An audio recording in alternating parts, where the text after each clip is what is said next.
זה בקשר לביאליק. הוא שלח אותה? כמובן שלא. אני רק מציע שלא תהיי תמימה לגביו.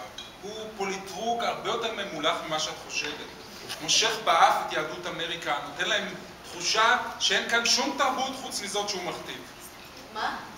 עוד לא הבין שעכשיו יש כאן, וכאן העיירה כבר לא בוערת. פה יש דור חדש. כן, שרוצה את מרכז הבמה.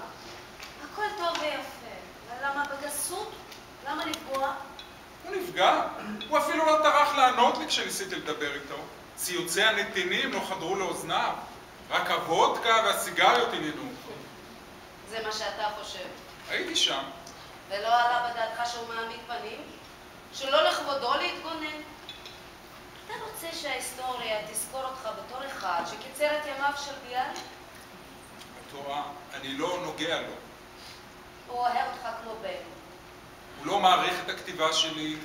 השירה שלי בשבילו היא רק שעשוע לשון. הוא מעריץ את הכתיבה שלך.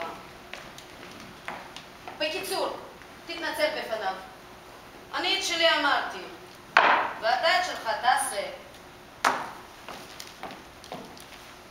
ערב טוב לכולם.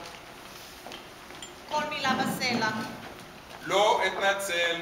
לאן אתה רץ? הנה התה שלך. אני צריך ללכת. אז לא אתה במנוחה. את מי? מר נתנזון, אתה מבקר מכובד. אנשים הולכים להצגות על סמך מה שאתה כותב. אתה צריך עכשיו כאב לב. אני לא יודע על מה את מדברת. לך לאישה שלך, יותר טוב ממנה לא תמצא.